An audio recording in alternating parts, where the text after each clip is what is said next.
All right, everyone, welcome to this latest episode of the Ultimate EV Showdown Bracket Battle, which I think probably covers it. I'm your host, Joe Borras, here as ever with Grand Poobah of CleanTechnica, Zachary Shahan. And today we have an incredible battle. We have the Porsche Taycan, the fantastic German ultimate supercar, and we have the Lucid Air, which was, of course, the grandchild of Pete Rawlinson, who was the architect of the Model S and who was given a blank slate and a whole big pile of Saudi oil money to build everything that he wanted to, and claims that he wasn't able to at Tesla in the Lucid Air. And man, I got to tell you, Zach, having driven both of these cars, I got to tell you, man, these are some phenomenal cars. I can't imagine if you're shopping in this kind of rarefied air, if you can afford one of these cars, you can probably afford them both, right? Yeah, maybe. Yeah, I will say we have done this in a different order than normal. Normally we would do a back and forth Google Doc that's shared, and I don't know if we've decided who wins for each, who we're representing, and I can't pick. Like, I don't know. I'm leaning one way, but then I think about something else and I lean the other way. Unless you definitely have one that you're Man, I gotta tell you, just by virtue of the hatchback of the shooting brake style of the Taycan Cross Turismo, the station wagon, dude, it is long, it is low, it is mean, and I can put my dogs in the back. Come on. Okay, cool. So we have our positions. I was leaning towards the Air, but at the same time, there's a lot of reasons to go for the Taycan. But Oh let's get yeah. started with the design. So you can start off on the exterior design of these two vehicles. Yeah, so the first time that we saw kind of globally the Porsche Taycan, it was called the Mission E, the Mission Electric from Porsche, and it was brought out as a concept. And to me, it was very similar in feel to the old Porsche 928, which was always kind of always the black sheep of the Porsche family. It didn't really share any architecture with any of the other Porsches.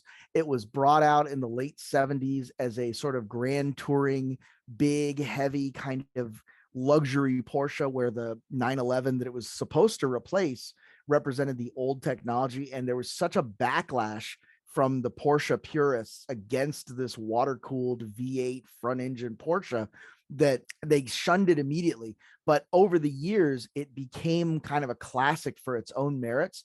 And I see that again with the Porsche Taycan, where there are those Porsche purists that are the flat six guys, the rear engine guys that are saying this isn't a true Porsche. But you get behind the wheel, man, it feels like a Porsche. It really does. And it drives like one. They have done an incredible job of giving it that kind of rear bias dynamic. I think it's a 50-50 balance, but the seat of the pants feels that it's a little bit rear bias, I think, because you are so centrally placed in the car.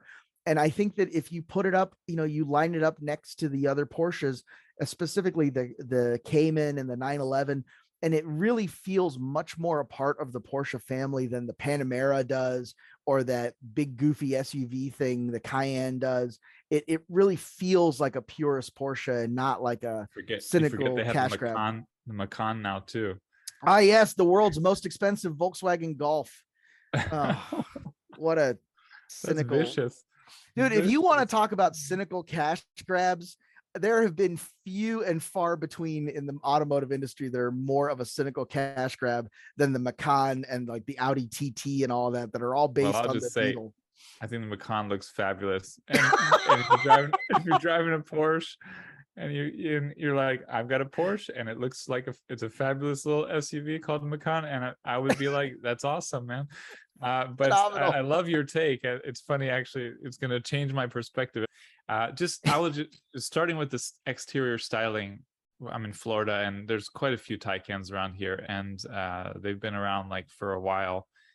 And it's just every time you see one, you're like, wow, that's a stunningly beautiful car. Like That's a hot I've car. wondered sometimes, is that the most beautiful car on the road? Like, it's really a good looking car. Even now that it's been for a few years, you still see them and you're just like, oh, that's really nice. And if someone adds, changes the color to it or something, then all of a sudden it's fresh.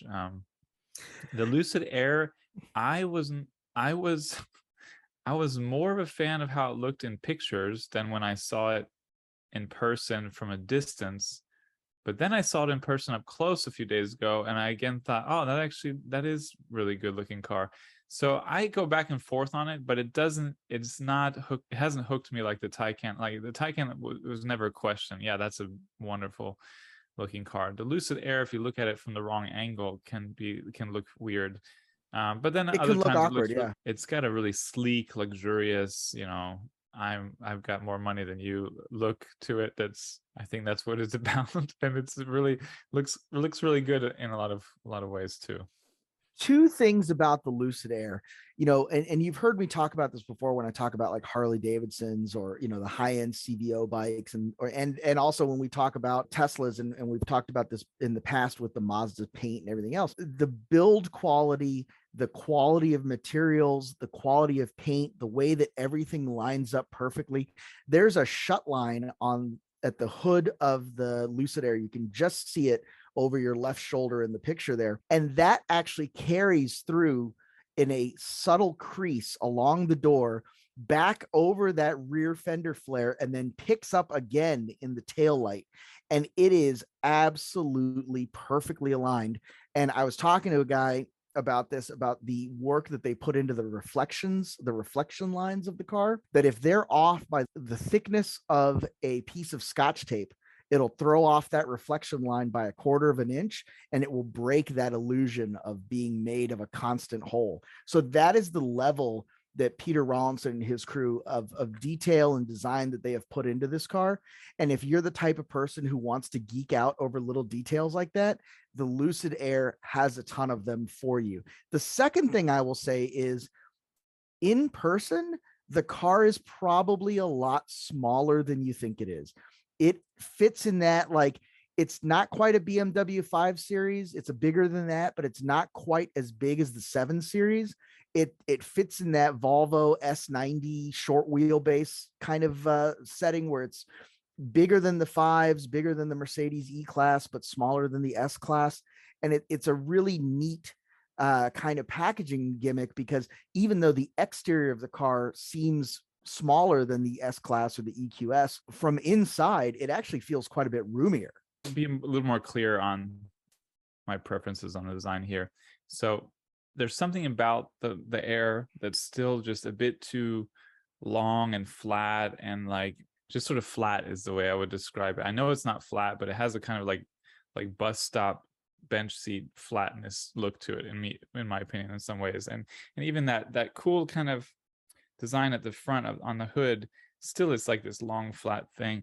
And the mustache and the Taycan just looks like a cougar. It's just like the most athletic, I don't know if you follow tennis, like Alcaraz, like this just beautiful, perfect specimen of athleticism. And it just got everything to kind of look like, yeah, that's how you should do it. And the Air just still has a flatness to it that I'm not a fan of. But if we jump to the interior, I will say I sat in it a few days ago, and we have to get to the charging and sort of just being a young company.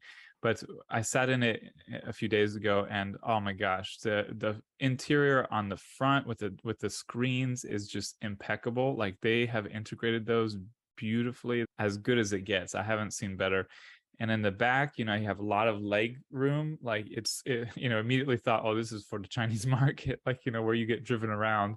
It just is really, it's got nice space back there. It's not like a Tesla or a Porsche. And they had all these different design features that just they were art, the thing to open the door, the little notch to open the door in the back seat was this cool little knob thing, and just with interesting materials. There were interesting wood materials in there. There are all kinds of just design features. It was like, this is not really a car, this is a piece of art that you can drive around, and it's special. So I think that is I gave it a lot more props after sitting in it than I ever did before. I think you really nailed it though. Like this is for being driven around in, and you do have that sense that it's built for the backseat passenger. It's not to say that it's not a driver's car. It is very capable. It handles well. Peter Rawlinson, his background at Jaguar and Jaguar Racing, he knows how to build a car that moves. but there definitely is a sense that you're sitting in the back of this thing, you're in the baller bathrobe, they're driving you around, and it's just a whole thing. You look at the Porsche Taycan interior, you can see it over my shoulder here, and it is probably the least EV of any EV out there. There is that technology, there are screens everywhere, it is a very digital kind of machine, but it tries very hard, and I think successfully, to deliver that analog experience and feel like another Porsche. If your car that you drive around on the weekends is a Cayman or a Boxster, or you're one of those lucky guys to drive around a GT3. I got to drive my friend David's GT2 a couple days ago, and that was pretty psyched. That was just like really nice. You'll feel right at home in the Taycan. It's not going to ask a lot of you, but again, you're coming at it from a Porsche. This is an electric Porsche for Porsche people. You're not going to get anybody, I think, who's driving a Dodge 1500 Ram to go, well, this is the one that converts me to electric cars. Like, that's not going to happen. This is a car. The Taycan doesn't exist to save the environment. It exists to save Porsche. Oh, you're muted. You're laughing, but you're muted. I know. I try to, but that's a really good line. Yeah, I like sort of that how they integrated the screens in there, but it still has that more old school feel. And I'll just go back to Lucid for a second. Like, they just really did the perfect mix of, oh, you want something that feels traditional and normal, but you want to be also at the level of a Tesla or something. The integration just crushed Tesla, Ford, Porsche, anyone. Like, the integration of the screens in the interior of the Air is just phenomenal. And it's not too much, it's not too little, and they don't have all the extra knobs and stuff. I remember, I haven't driven the Taycan. I've driven a Porsche Panamera SE hybrid, plug-in hybrid, and I just remember being struck by all the buttons in there and and the kind of old school feel of the car in that sense. And there were like a million, I think, buttons for adjusting all the different seats and stuff, but it was a bit much. And in this picture of the Taycan you have behind you, it still feels just like a bit much. Like, I'd rather have the sleek, semi-minimalist, we're in the tech era, but you're rich and here's a nice traditional interior for you.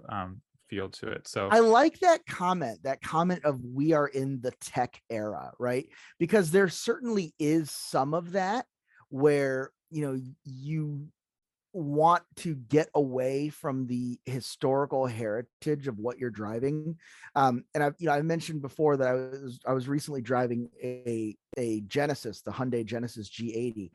And what I really love about this car, even though it obviously is an internal combustion car that they stuck an electric motor into, is it feels from behind the wheel like an internal combustion car. It feels just like cars I've always driven, but it has that gut punch acceleration and that quiet running of electric. And when you open the hood, you expect to see a frunk or nothing or a bunch of wires.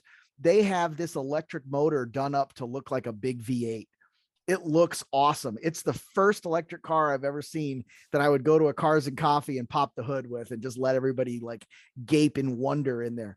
But that is the past. That's past. That's rearward looking. And I think this Porsche is backward looking, and it's looking to make that tie and make that connection and be appealing to the old guys that have been driving 911s for 20, 30 years, where the Lucid really is a clean sheet design. And again, if you look at some of these really high-end Lucid concepts, there's another touchscreen in the rear. Instead of the 3 across bench, there's the 2 captain's chairs with that audio control and video control, specifically because you're being driven in it. You're being driven in the Lucid, you're driving the Porsche. And I think that, in some ways it's the Rolls Royce and Bentley argument. You buy a Rolls Royce to be driven in, you buy a Bentley to drive it, even though they're very similar in concept. Yeah, well, go ahead into the driving. You've driven both of them, you said. I haven't driven neither of them, so I have nothing to contribute. My only guess is that the Taycan is more of a driver's car and the Lucid has great features and specs, but I'll leave it to you. You talk. Yeah, if you, and I have some experience with like the PCA guys, and I've driven a bunch of Porsche Club events, and the Taycan really does a great job of feeling and handling and driving in a way that I think Porsche people will appreciate and will like. The Lucid is very much sort of a Mercedes AMG experience, where the way to get the Lucid to go fast is you just go in a straight line, and then when you get to the braking point, you wait as late as you can, then you just stomp on the brakes, and you know that it's got world-class braking and regeneration and all kinds of software to keep it from getting particularly lurid, and like just throw out the anchors, trust me, it'll stop, and then you turn, point it the direction you want to go, and let the 1,000 horsepower motors kick in and do their thing. There is no delicacy, there is no like drifting artfully between the corners. You point, you shoot, you stop, you point, you shoot, and that is fine. You know, there's a whole lot of people out there that are going to get a much better lap time in a Lucid than they will in the Porsche, because they don't have that subtlety, they don't have that balance and feel. And I think that that's really the best way to put it. It's a BMW M3 versus a V12 Mercedes S-Class. It's a very different feeling. And you know, to your point about the Porsche driving dynamics, one of the things that really kind of got my attention early on with the Tesla Model S, when those first started to come out, they would put down these incredible quarter mile times and lap times, but you could only do that once or twice, and the performance would start to drop off. They're a lot better than that now, but the Taycan was the first car that was engineered to be consistent. You could do run after run after run, and it would all be really, really close. And I gotta say, despite the fact that it's less money, I do kind of feel like the Lucid feels like the more expensive car. If I was going to try to impress somebody, I would show up in the Lucid rather than the Taycan. That's a good point. Yeah. And I mean, Tesla was improving those things anyway, but I think it's a safe assumption that the Taycan, if I'm pronouncing that, I don't even know if I'm pronouncing. Now that I'm talking about it, I realize I always just write about it. It's like Taycan, but like Taycan, yeah.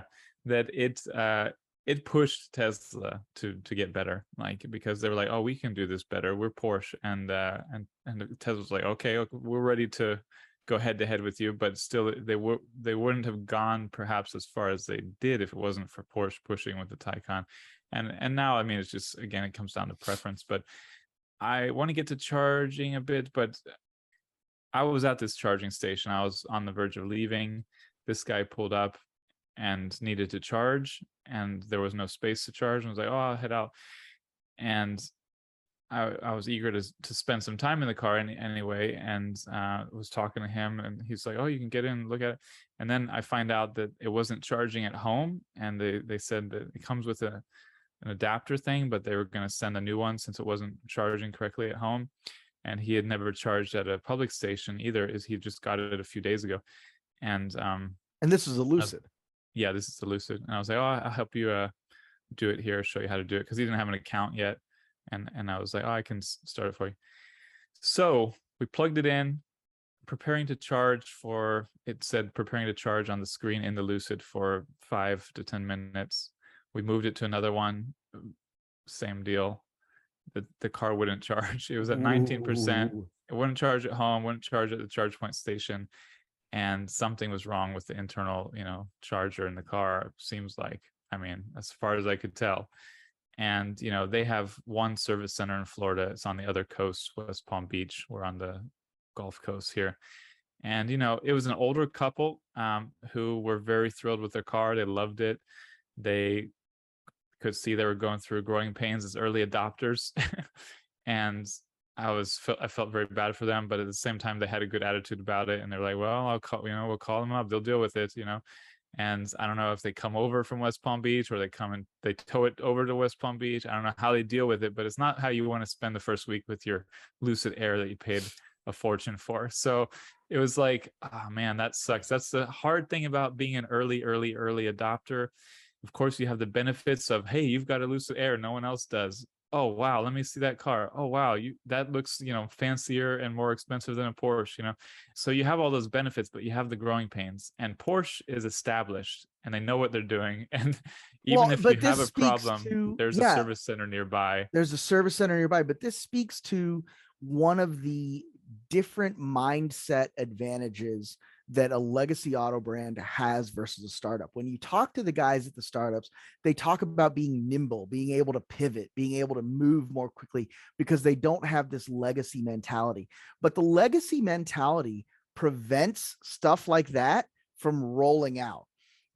I guarantee you, there are many, many more tests and procedures and QC checks on a Lightning than there will be on a Cybertruck if they ever get around to building one, because that's just the way that the legacy mentality works. And now we're at a point now where people are buying their first EV, and their first EV might be a Rivian because of the way it looks or the needs that they have. It might be a Lucid, again, because of the way it looks and the marketing, and they've seen Teslas on the road and they don't want to be like everybody else, but they still want that electric experience. And are these people who are like mid adopters, right? Because I think we're starting to get into that mainstream audience buying these EVs. Are they going to be as willing to put up with these kind of issues, even though it's a new brand? Or are they going to be of the mindset that, like, dude, Tesla's been building these cars since 2012. Like, we know how to build electric cars. Why are you putting out a subpar product that's not ready? Yeah, and I mean, I can't say it was just a one car thing, as has happened with other Lucids, but at the same time, I think what you said is correct. Like, it's very unlikely a Porsche Taycan would roll out with this problem. And even if it does, you've got a service center probably nearby. It's just an easier experience. And with Porsche, one thing I wanted to highlight with this is it's not really a sideshow. Like you said, Porsche is doing this to survive, to save itself, and it's got the highest percentage of its new vehicle sales being electric of any legacy automaker. So yeah. I think it's I'm not sure, I would have to look it up while we're talking, but I think it's around 12 or 14% now of new Porsche sales are electric, which is the Taycan. So that's the car. So this is their business is built on this car in many ways, and so they're doing it well, and they're making sure their customers are happy, and they're making sure that it works well. And they've done that from the beginning, but now also they've got a few years under their belt, so it's just a safer purchase. They're already around. You're not going to be the only kid on the block with one. Well, maybe on the block, but maybe not in the city. But you have I just feel bad. I just feel bad for my neighbor that bought the Karma, because it's a beautiful car, but like you just know he's suffering through it. He won't admit it, but like we see you struggling. We know. I think that's how it felt with the Lucid. I was like, oh wow, you're so lucky, and it was like, oh, you're so unlucky. And we talked about it, and he was aware, you have the benefit of being an early buyer, and you have the downside of being an early buyer, and they'll treat you like royalty, like Tesla. Good luck getting that treatment anymore. They used to treat their customers like that 10 years ago. Now you're just another number in the bucket. Yeah. And, going back to the legacy brands, my stepdad, he used to have Mercedes when he met my mom. He had Mercedes, and they treated him so poorly that he just randomly bought a Lexus he bought a Lexus because he was enraged at the Mercedes guys. Right. And then he finally got a Lexus, and they treated him so well. And he was telling me, like, oh, they made me a sandwich while I was there, and I've been here a while. I wanted lunch. They went and got lunch for me while I was doing the deal, and they washed my car for free and this and that. And I think everybody has kind of rushed in to that Lexus model. But if you remember when those cars came out in the early 90s, it was really revolutionary to be treated like a human being by a car dealer. It's funny. I'm not aware of that, but we had the BMW i3 before the Tesla, and there you get treated wonderfully, and you have all these great features, and it's like, oh yeah, we get to go to the service center and hang out. Yeah, the Genius Bar, the whole thing. Yeah. And then the Tesla service center is like a warehouse, like a factory setting, like gray, blank wall, nothing there, no snacks, no. And then my friend, they've got a Tesla Model X and a Land Rover. I mean, they just absolutely love the service that Range Rover gives. They have like, well, they better, because the cars had are BMW trash. before, like what a big step above the BMW service, according to them. So it's just like, yeah, this is something to think about, because these cars break, and if it matters a lot to you, it's something. Could you imagine? So Zachary's met my wife Margaret a couple of times, and she is, from a retail perspective, I would say challenging. Like, she's a lovely person, but like, you don't want her to be the one to get the car that doesn't charge, because she will burn your company to the ground. And it's like, I'm afraid to make a comparison to my wife because she might burn me to the ground. Yeah. oh no, Margaret doesn't listen to this. I'm smart enough for that. Yeah, no, that's good. But like, I can't imagine, like, I would never in a million years put her in a Lucid. Like the local Volvo dealer Yeah, here, exactly. they know her well enough. We had a little problem with the registration, and they were like, you know what? I understand if you don't feel comfortable driving it, we're going to put you in a dealer car. We'll put you in a demo plates. We'll take it over. Don't worry about it. We'll get you to do. And they just like bend over backwards for her. And then as soon as she leaves, they're like, okay, so like, that was insane, right? No, but I think this is something really important to keep in mind if you're buying a car or you're recommending a car to someone. Yes. Know the person and know if they want that BMW, Volvo service, or if they want that Lucid. I mean, Lucid will of course treat you like royalty, but then you just have to deal with all kinds of new situations. It's not the same. It's not as comfortable or convenient or easy. No. And but, then there's also, are you really going to get treated like royalty by Ford or Volkswagen? Yeah. But then there's also like, do you really want your car to be dragged across the state to get the charger fixed? Oh no, it's so brutal. It's so I don't brutal. know. Anyway, and I just hope this is a one-off situation, or maybe something just in the software that they can update. Who knows? Well, they just came out with UX 2.0. They revamped like a major software revamp this week. In fact, Lucid did, and they changed up the graphics and the way it works. And I think a lot of that had to do with updating the firmware. Yeah, which well, I think we'll review that. I'll definitely check in with these guys when I see them again. But they were thrilled with their car. I don't think they would have traded it for anything else, despite the charging problems. For now. Did she sit in the back? Was the husband driving her around like she was royalty? No. And the front passenger seat is phenomenal. The front is beautiful, but the back is good too. So what's our conclusions? What's our recommendations for voters? I guess I'll start with you, Joe. I think the Porsche is, I had a similar comment about the Mustang Mach-E. If you want a Mustang, this is the Mustang to get. If you want a Porsche, get the Cayman. But if you want an electric Porsche, this is the one you want to drive. It's a phenomenal car. And really, they did a great job with it. It's really beyond criticism.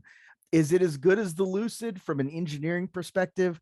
I mean, man, Lucid they have literally infinite budget to make this car what it is. And Peter Rawlinson is one of the most talented engineers and project managers in the business. You cannot fault it, but it's not a Porsche. It will never drive like a Porsche. And, it will never be the pride of Stuttgart. So you have to kind of have that Silicon Valley, latest technology kind of thing, which a lot of people have, I guess. Yeah, I have a very hard time. I'm keep getting pulled to both of them for different reasons. And definitely if you want to race it around, you want the Porsche, I think. But when I come down to it, I'm like, which car would I rather be in every day? And I feel like it's actually the Lucid Air. The inside, the interior of it is so beautiful. It's so well integrated with the technology and all the trim features. And it looks phenomenal. It sounds great. I feel like I would be happier being I would feel like, oh yeah, I've arrived. I've got a Porsche.